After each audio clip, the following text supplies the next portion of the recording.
Oh, wait, I might have one for you. Do you? Yeah, I have one for you. Okay. What do you think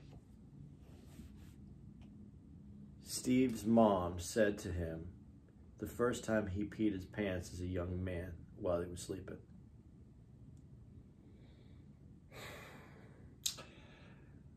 I have to buy new sheets because you got piss all over it. Oh, Steve. There we go. It was weak, but it was there. So Steve used that one. Okay. First one. We want to go short, serious, or fun?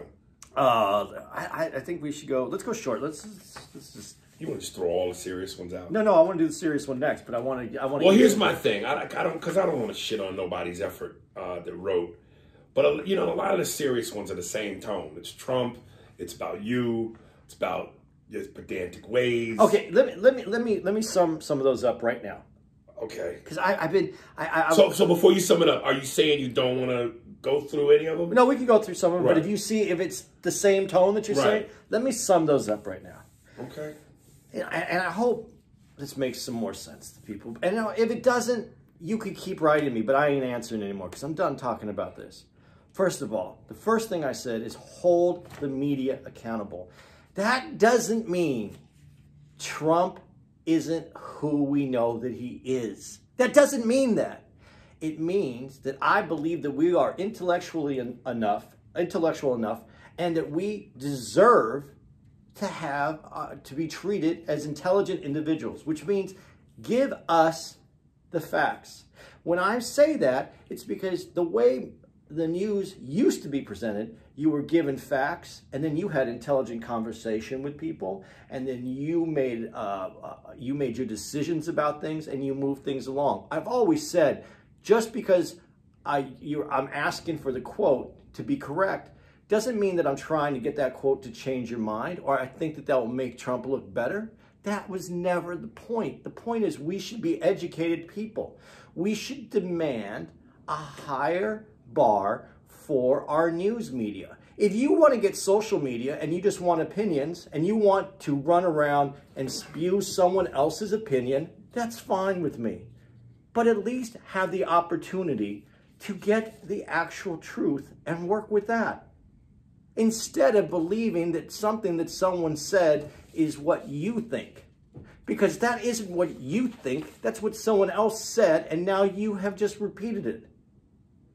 All I'm asking for is for us to be a more intelligent community.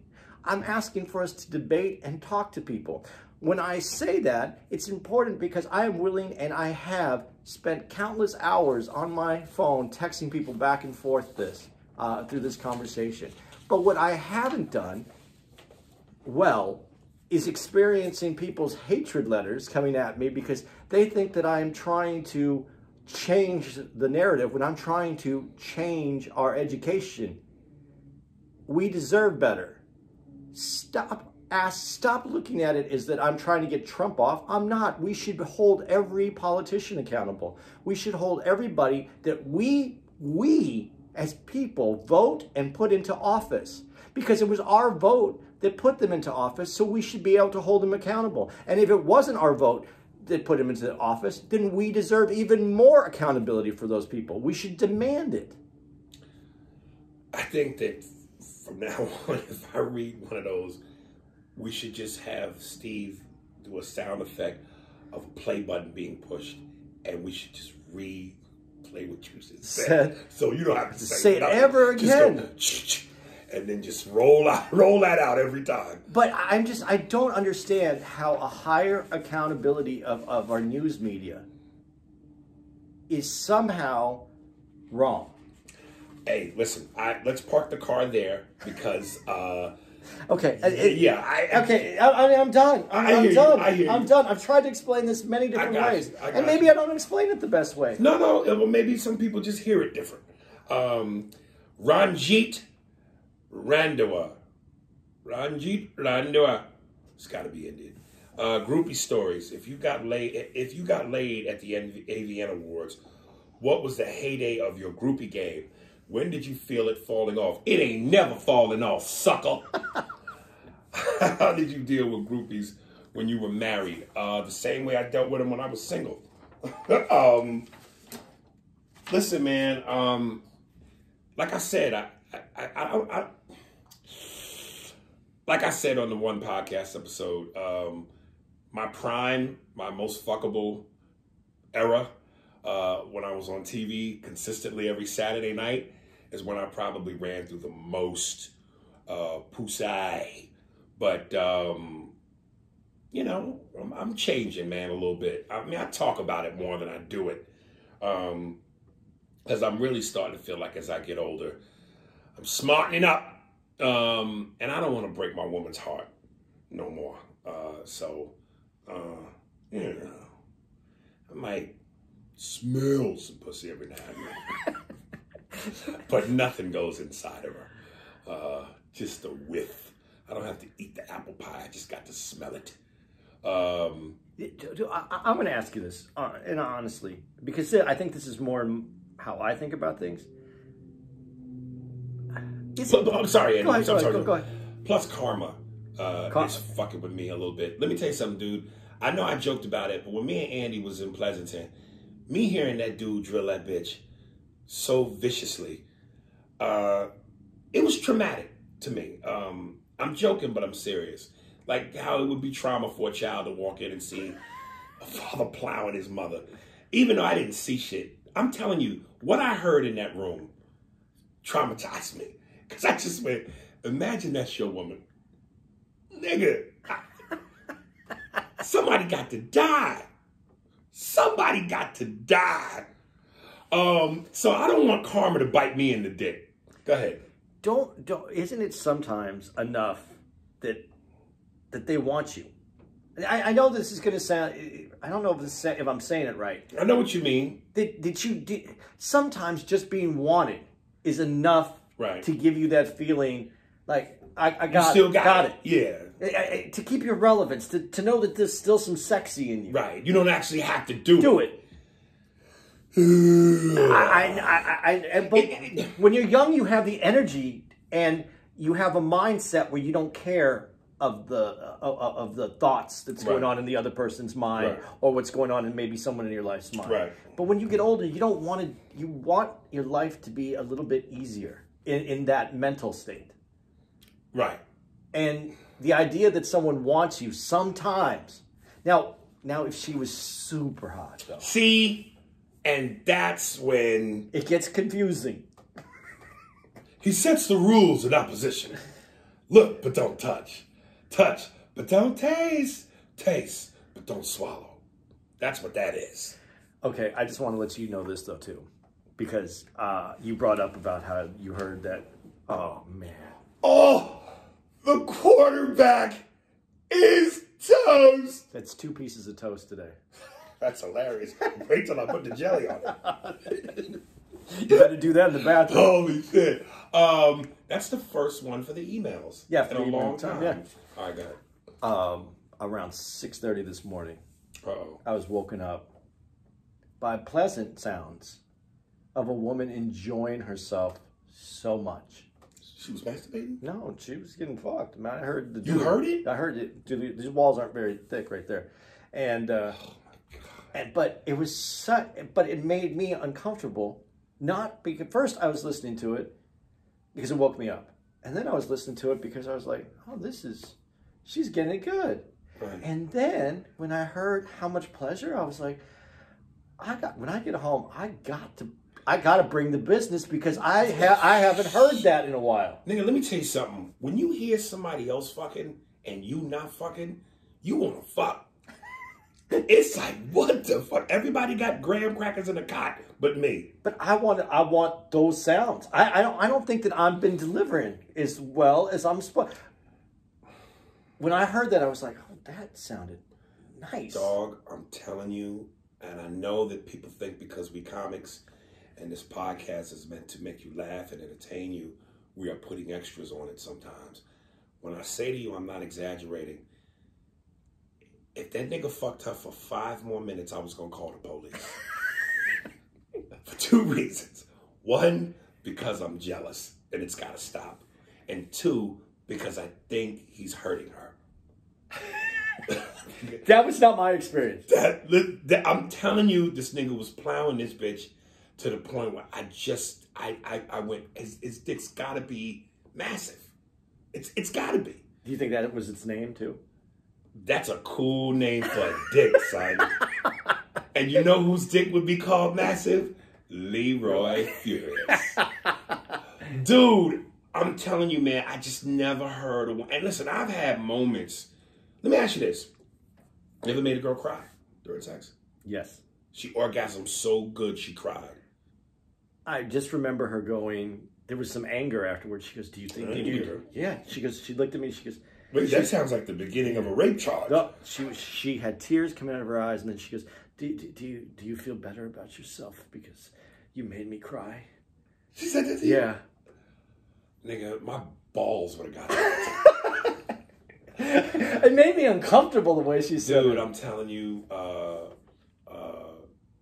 my ex-wife, nigga, twice I smashed, and I mean, she tear, and plus she was a squirter, so the bed was just, we had to put a towel. I felt like King Kong, nigga. I felt like an animal. But still, it didn't top that noise. See, this is probably why me and you differ so much when it comes to this. I never feel good about myself afterwards. God, nigga, Braveheart is happening in my ass right now. I'm telling you, Longshanks and his soldiers are fighting. One cheek is Longshanks and the English soldiers, and the other cheek is William Wallace and his men. And my cheeks are slamming into each other right now, nigga, at a dangerous pace. Don't take the drug because I need you to keep your wits about you. Woo. I do not need you to shit in that chair. My God, nigga. I'm hearing you talk, and my stomach is like, nigga, we are getting through this bitch. Remember the scene in Titanic when they tried to lock the poorer people down at the bottom, and they finally broke the bench, and they tore through the gate? Nigga. Where are you in this stage? Is the bench still connected? It's still connected. It's still connected. Because you ain't taking the shit in here. You better... Dude, you're running up 2 floors. I hear you. I hear you. We have lines that we have not crossed, and that's nigga, one of them. I have to. I'll be back. I have to. Oh, my God. No, it's serious, dude. I want y'all to visualize this as though you are the movie camera. So don't... Just follow me on this. Okay, so I'm running out of Andy's room. The camera shows me running down the hallway. Cut to, I'm at the elevator. I'm frantically pushing the button. The elevator is so fucking slow. Everything seems slower. There's a sense of urgency. Is there any beads of sweat coming out yet? Not so much beads of sweat, but my hands, I'm jittery. Because here's what I'm contemplating. Cut to, from the elevator, you don't see me anymore. You just see what the camera sees. You see me go into the hallway, and I'm looking at the exit sign because I'm contemplating one of two things. Running to my room through the stairwell because I'm only 2 floors up, or taking a shit in the stairwell because there's no cameras in there. Because I'm going, dude, I'm not gonna make it. So finally the elevator opens. The maid is in there with the fucking big tube of towels. Not the cart, but like where they house all the towels, like a rolling big thing. And she's the small 4-foot little lady behind me. I didn't fart, so there was nothing to smell. But I could tell, dude, I could see her out my peripheral. The way she was looking at me, she knew I had the shit.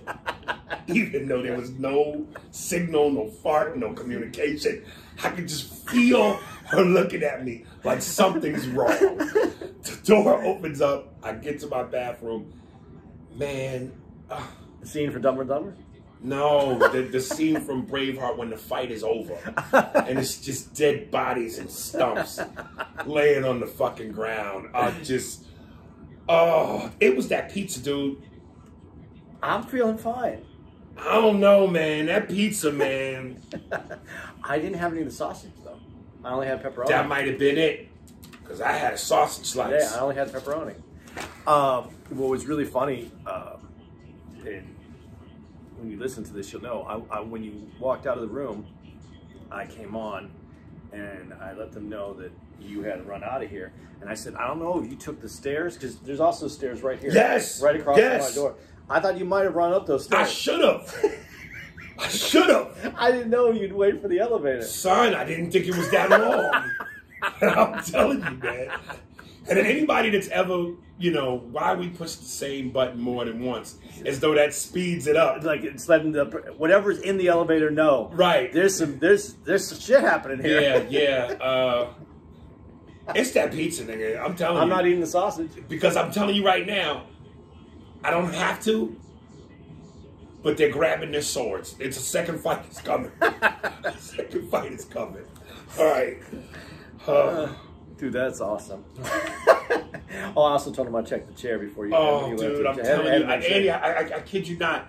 When you told me that story, I think it was you that told me that story that one time somebody soiled themselves, or they opened the door and a girl was shitting in a trash can. Oh. Didn't you tell me that story? I don't know. I have a lot of shit stories, though. Okay, because I know you told me that. Listen, I've pissed myself before. Not fully, but I couldn't get to the bathroom fast enough. And a little bit of, when I pulled my dick out, it was already in motion. But I've never shit myself. Dude, I seriously went, I'm gonna shit in these stairs. Because, man. Dude, next time we're in Phoenix, get my son. It's so embarrassing to say on this podcast, but he'll give you like 4, I think there's 4 or 5 stories where I shit myself.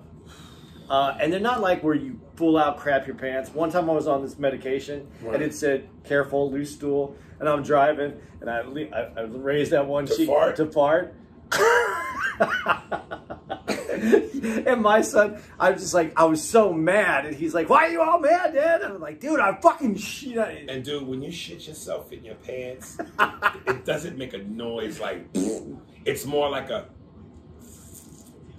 Yeah, it's loose. All right. Yeah. Enjoy your ding dongs, everybody. No, we should have him on here, and he can tell you, because he's like recorded all these stories because he thinks they're the funniest stories. I guess it is kind of funny when your dad. It's funny when anybody does it, especially not you. I have a record going though. All right, let me get to. I'm gonna do a series, but that's not about you. That'd be nice. That'd be nice. Yeah. All right. This is from Miles Beecham. I hope you read this on the show, as you play a huge role in starting my podcast at Play Myself Show. I'm a 38-year-old veteran planning my transition while still serving. I life coach, and I've started my podcast to help me with it. I life coach, and you about to teach niggas shit. He's gonna teach him the word am. Okay. I watched the 5150 show, and Aries was the funniest I've ever seen him. For the light-skinned brother to be a comedian and not know how to handle himself in the arena was corny. I felt like Corey was testing his resilience. With that said, some people are not ready for gladiator school. Clearly, my ass cheeks weren't.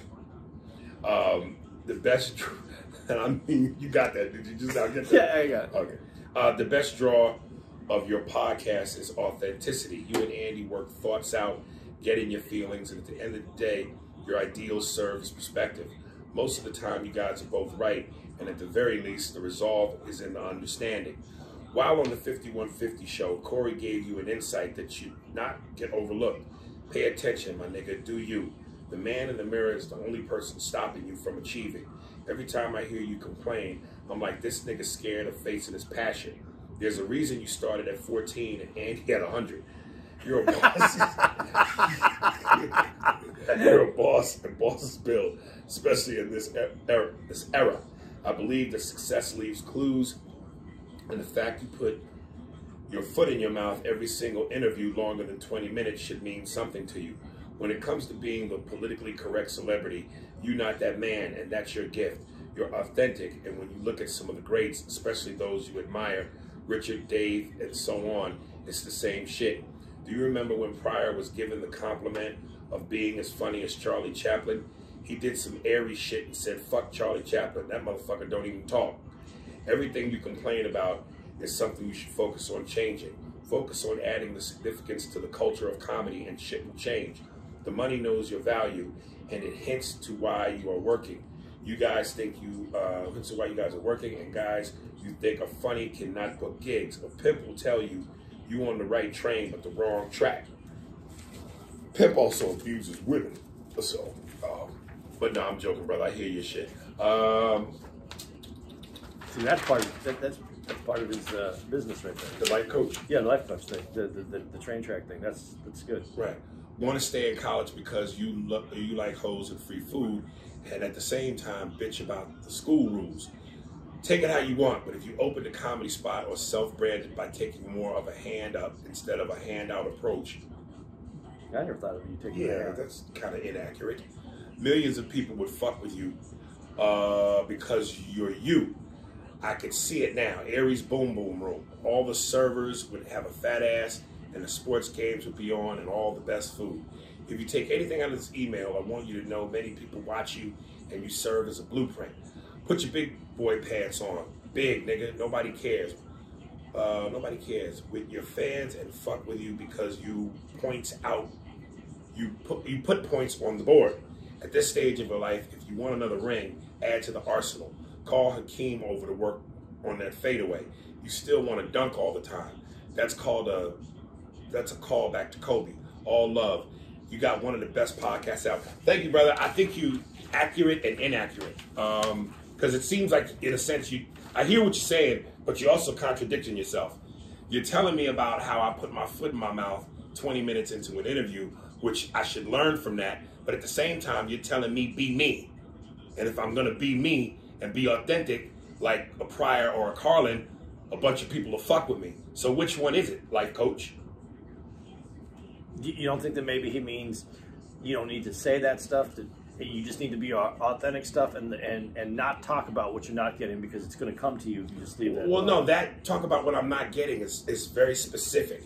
He's talking, from what I gather, he's like, yo, you do these interviews where you put your foot in your mouth 20 minutes in.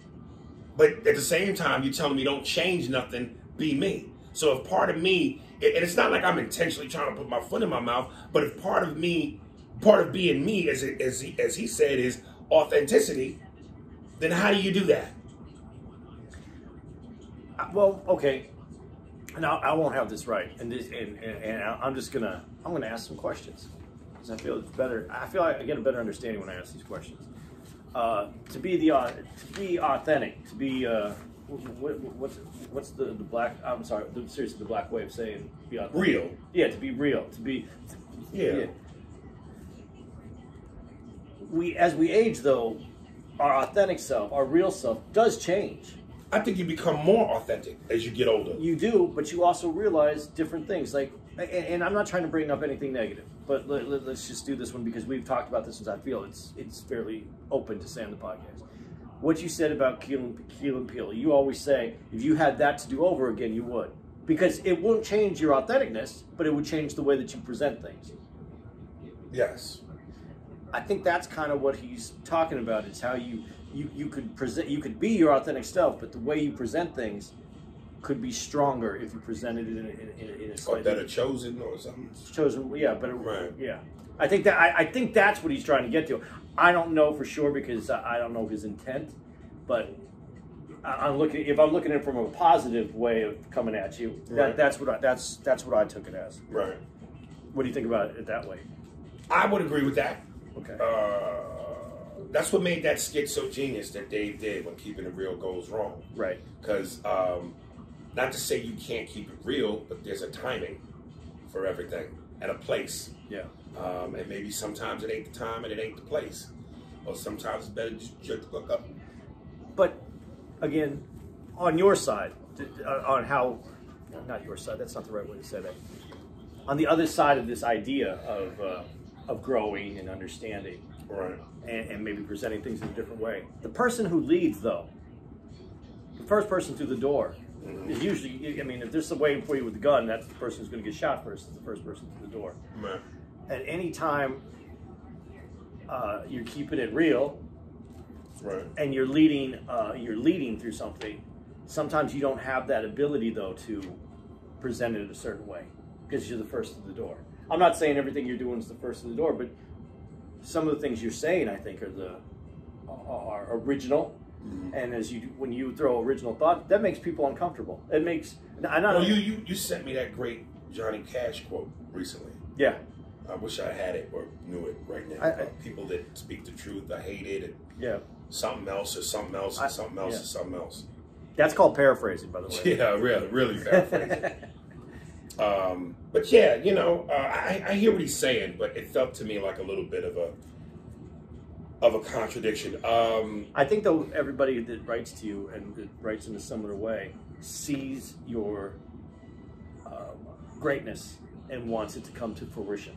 You got hard, kid, but you fight like a goddamn ape. Where with me, they just saw a 100-year-old man. Yeah, Frankenstein. Dude, I gotta say, man, I know it's gonna bring a dance in his eye. Cush Soul, man, this has to be the most dedicated motherfucker on the planet because he constantly hits me numerous times. Read my email.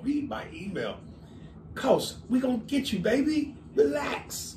But the nigga is so supportive, man. He's a good dude. And I mean, like, he'll add shit to his stories, give it to me.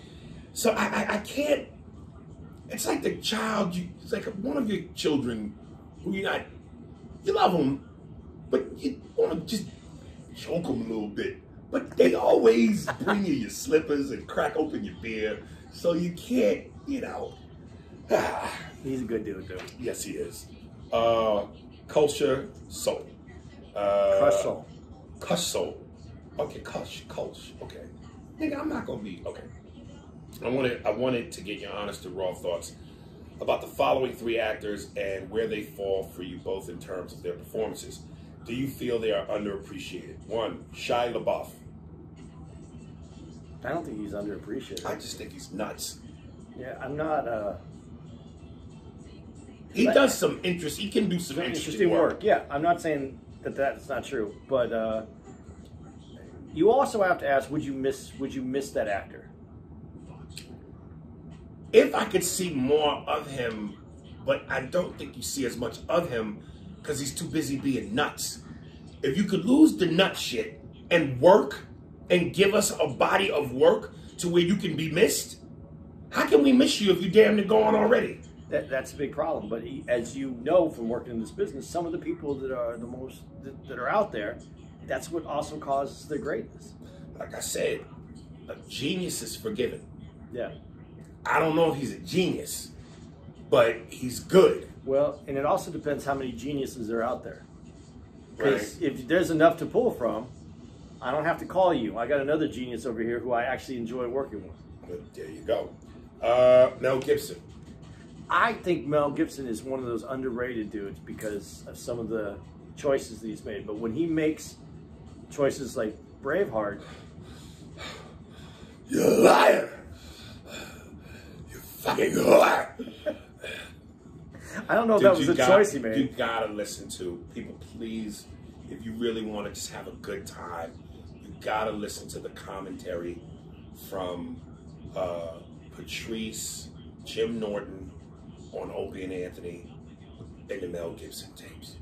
Just YouTube Opie and Anthony, Mel Gibson tapes, and Patrice and Jim Norton and Anthony and Opie and Anthony go through all 4 tapes. I think it's the first 3 where it's comedy fucking gold. Does he say sweet tits? Was it sweet tits that he called her? I'm not sure.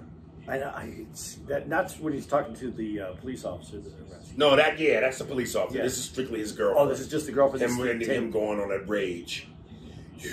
You went to the jacuzzi, but you said you were gonna blow me first. You blow me before the jacuzzi. You know what? There was the only thing missing from them tapes was the Lethal Weapon music. Doo-doo, doo-doo. If they'd have had the guitar riff in there at that right moment. Matter of fact, fuck that. Steve, find the guitar riff, or I'll find it for you and send it to you from Lethal Weapon. And then 3, 2, 1, play that behind me. You fucking bitch! You were supposed to blow me before the jacuzzi. I deserve to get blown.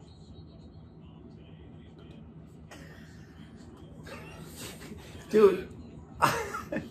That takes away from, well, that would be the same as, doesn't take away from his body of work. Listen, this is probably another mistake I'm going to make, like I made in assessing Michael Douglas. When I think Mel Gibson, what comes to mind in the Lethal Weapon movies, Yeah. I'm going, what else did he do that would, you know, oh, fuck me. And I can't find it anywhere to download. Ransom. Ransom is good. You didn't like Ransom was great. Dude, I just... Give me back my son.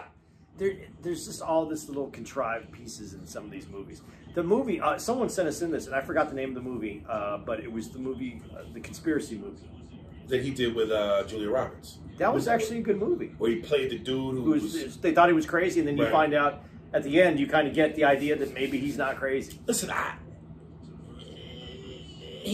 when I think of my list of top 10, he's not in it.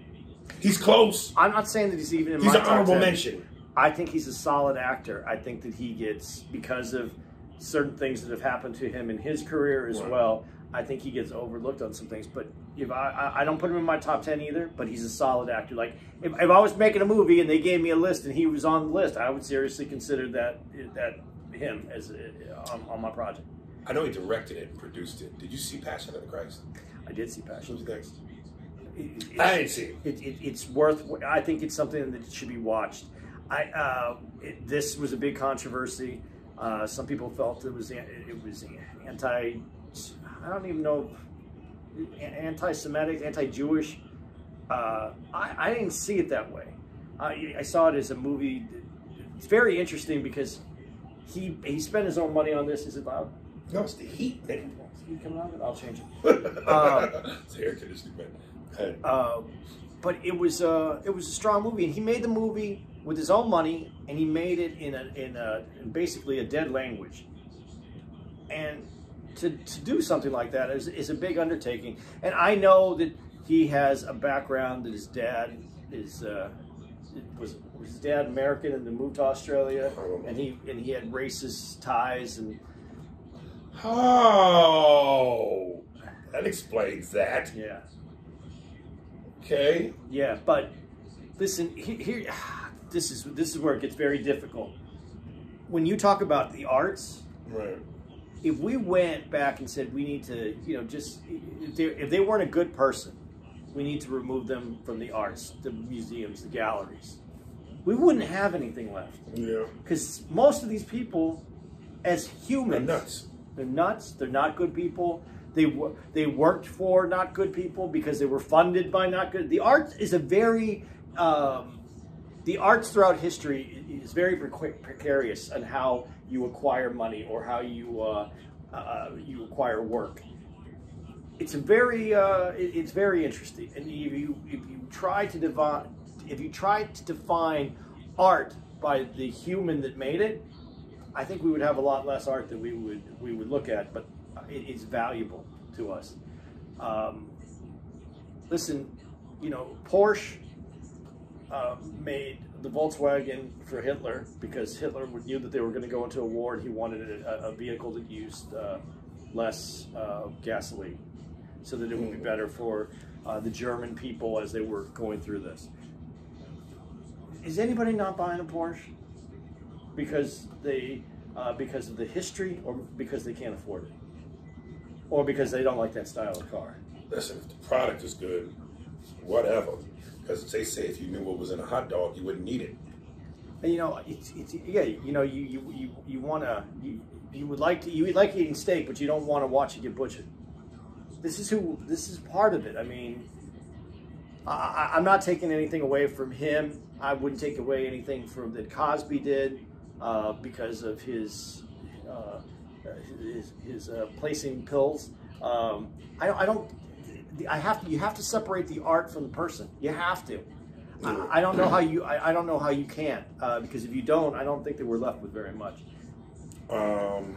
Jake Gyllenhaal. Dude, he's an interesting. Again, to me, not enough. Not enough. Interesting, but no, I don't put him in my top list either. But is he asking if they're top actors, or are you asking if they're? Do you feel they're underappreciated? No, I don't think any. I don't think any of them are underappreciated. Yeah. I think they have their space. And I love Jake Gyllenhaal in that movie, Prisoners. Oh yeah. And that's a great fucking movie. Somebody actually wrote me an email mentioning that movie. The only thing that made that pissed me off with that movie is that ending. I did not like that ending. Why? With Hugh Jackman being stuck in the hole, and Jake Gyllenhaal drives by the place at night to give it one last look over, and you hear the whistle as Hugh is trying to signal, but they never show Jake found him. They just cut to black. I didn't like that. Why not? I wanted that. Fuck, I wanted them to find you. Don't leave me guessing whether or not he dies in the fucking hole. After all that man went through, his daughter, that headache, that craziness. Yeah, man, fuck that. Lastly, Aries, you did a video way back on your page. The I Am Legend voice over that plays in the movie. Can you do that for the upcoming vaccine in an Arnold accent that we can all expect sometime soon? It's been a while. How do you think your boy Riddick Bowe is feeling after the Nate knockout? I don't know how Riddick is feeling. Love and peace, Patinas. Dude, you got some weird comedy ideas. Can you do it while using a hula hoop? And right. The I Am Legend. First of all, when I did the I Am Legend, that was because I was going to Utah, and I knew there were no black people in Utah. So when I did that, hi, I'm Dr. Robert Neville. If there are any black people in Utah, you know that you're not alone. So within context, that made sense. I don't know how the I Am Legend voiceover in an Arnold Schwarzenegger accent about the vaccine. I don't get where that. I don't get the piecing of that. What do you think about the vaccine, though? It came on our podcast that we were working on. You said you are going to take it? Absolutely. Okay. Fuck yeah. But what do you think about people who keep bringing up the Tuskegee? I can't say it right. Tuskegee. I can't say it. I try like I'm wearing slutty woman. You Tuskegee. Tuskegee. I love the fact that I got to correct your white ass. Yeah, thank you. Dude, you know I don't speak well. But what do you think about that? Like, that's the question. The vaccines for black people have not always been risque. Well, here was the part of the problem too. And I haven't heard anybody say this, but when they used to do tests on whether the vaccine was appropriate, they would do it on white people, right? And they never checked to see how it was going to affect black people, right? Like this one, they don't care about the brothers. Well, and some of them do affect black people in a different way, right? And like I said to you on an earlier podcast, they found out this is if you take the 2 doses, it's supposed to be 100% effective on coronavirus, right? For black people, as opposed to 95 for white folks and 94 for I think anyone over 57. Mm-hmm. So they at least did numbers. It's a trap by the man to kill old people and black people. Be careful, elderly and niggardly. They try to get rid of us. This is the hypocrisy of the white devil and the civilizations to humanity. Be strong, brother. The revolution will not be televised. So, do you think that it's at this point? Do you feel like you trust the American system, the medical system, that they're not that isn't that wouldn't happen again, or not with at least Corona? I don't put nothing past the United States of America and its ability to be savagery. But that being said, I don't want COVID. And again, with me having conditions, I certainly don't want COVID. So if there's something out there that can protect me, what I'm supposed to do? Okay, this is what I think you should do. This is how I think, and black folks can like my idea or not. Get a white friend if you're black, right? And a Corona friend, where you go and you get your Corona shots together. Right. And you go into the room, and they have the shot for your white friend, and then they have the shot for you as a black dude, right? And you go, I appreciate that. Switch that shit. I want that. I want that. Use the white dude as the test monkey. Well, no, just yet when they pull out the syringe to give it to him. Right. Go, no, I want that syringe. Oh. And then you slide your syringe over to syringe switcheroo. Switcheroo. Okay. and then you say to your wife, if you feel that this is like we're working to a racial equity in this country, you should have no problem taking that needle. It was meant for me. Okay. So I'll see you at the clinic, nigga. What do you think? Yeah. I think me and you could do that. All right. I have no problem with it. All right. Except I'm a little skeptical of the vaccine, only because we don't know long-term effects. But we're old enough. They say it's 30 years. Right. So you're 45. So you'll be 75. You already know that you said 75 is old. Yeah. So, yeah. But my kids, I would be a little worried. Anyone, they said anyone under 20 in there, under 20. Right. That's where they don't have enough. Right. Information for it. Okay. Anyway, sorry to turn this whole thing into that, but I thought that was kind of fun. Yeah, I told you. I'll see you at the clinic. Okay. Shamor Emery, my sherry amor, sweeter than a summer day. All right. Hi, guys. And Farrah, of course. Oh, look at that, Farrah. She's reaching out to you, baby. I smell a foursome. All right. I would love to say I would never cheat, but if my boss looked like my crushes, Morris Chestnut, Denzel, Idris Elba, Aries Spears, she didn't say Aries Spears, Brad Pitt, or George Clooney, look at you. You like a little bit of vanilla in your motherfucking mocha. I'm sure most women would get caught up in the moment and accept his advances. Sadly, that goes for me too. It's not the answer most would admit, but it's the truth. Regarding Fatal Attraction, I think he messed up the moment he got under the umbrella. Adults will size up another person in a minute sexually. I think they both knew there was an attraction between the two of them from jump, so he should have said no thanks. See you at the office tomorrow, and kept on walking. Also, a few pods ago, you sent out an SOS for me. I haven't missed an episode. I already know my spot in the ANA or S squared is already solidified. I'm a unanimous first ballot Hall of Famer. Yes, you are, sugar toes. I haven't emailed much because I assumed as the pod grows and you have more listeners, you have more emails to read. I don't want to keep emailing if I don't have something interesting to discuss or ask. You see, girl, that's why we love you. If most women would learn when they shut the fuck up. Besides, I imagine you don't like yappy bitches. She really wrote that, and I didn't know that was the next line. God damn it, this woman is fucking gold. That was a joke. Oh.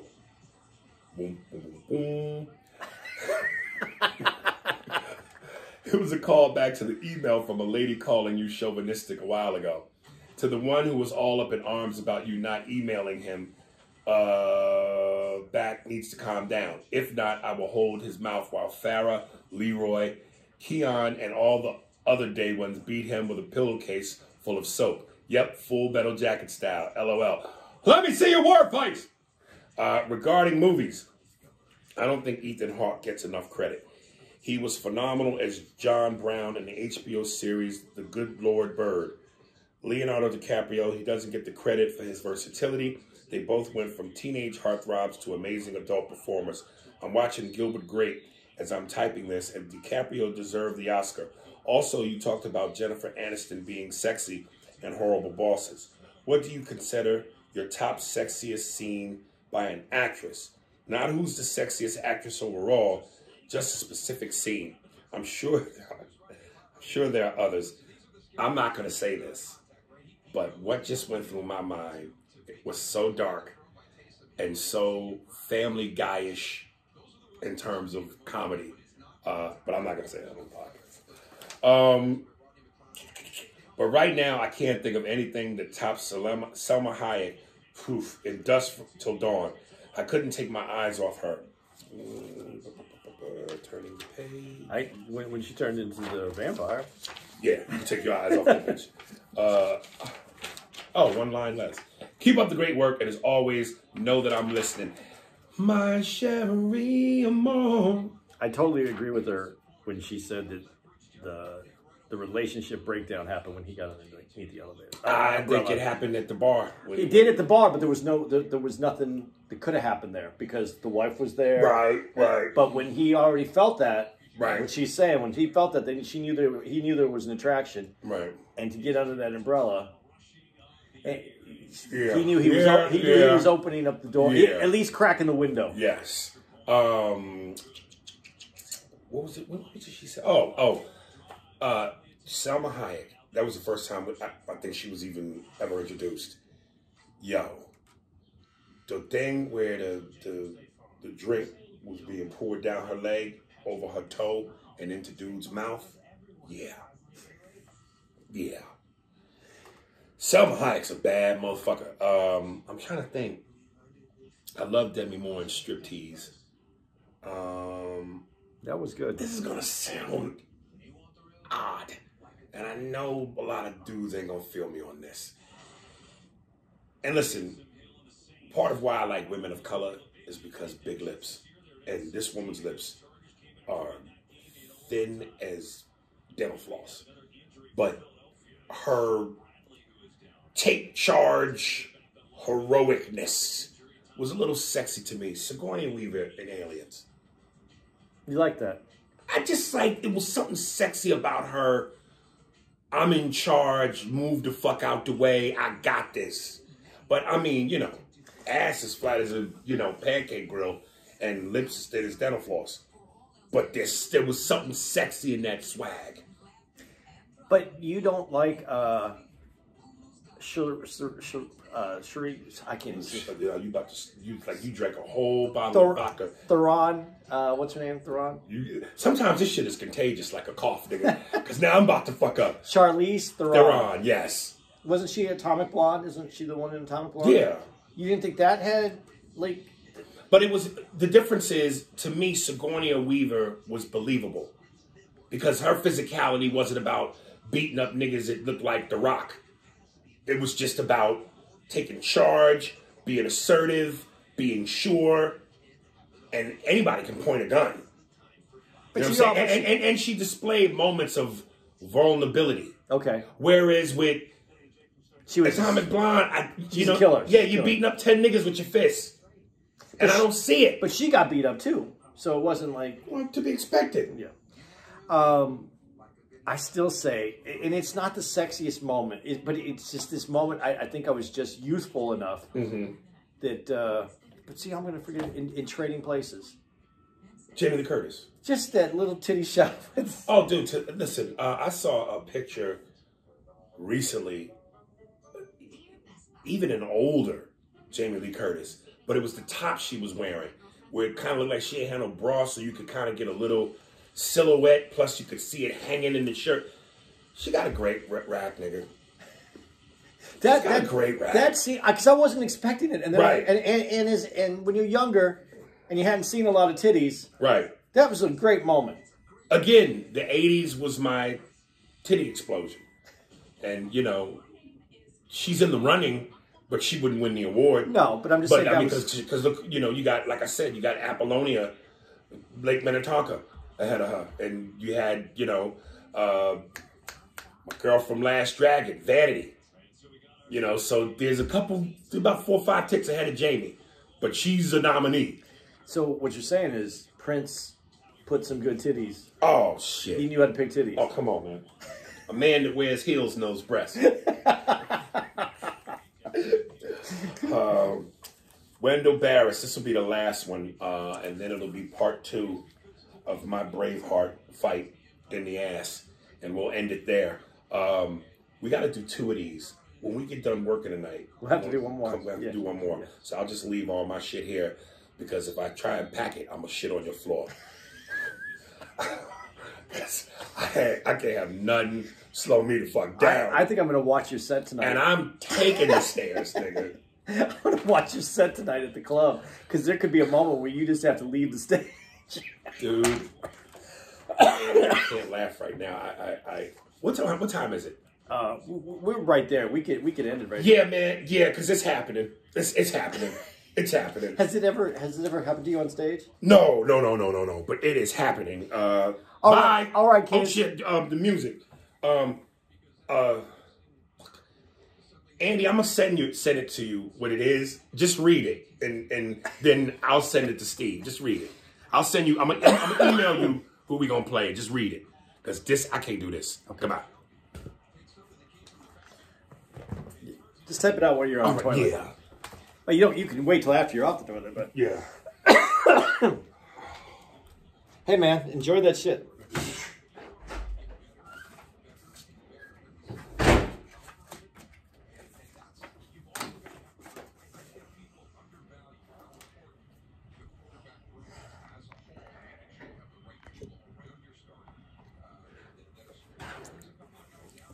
Aries just left. Sorry, guys. I was going to turn it off, but I thought, well, maybe I should stay. He did. He got up. He had to take a shit.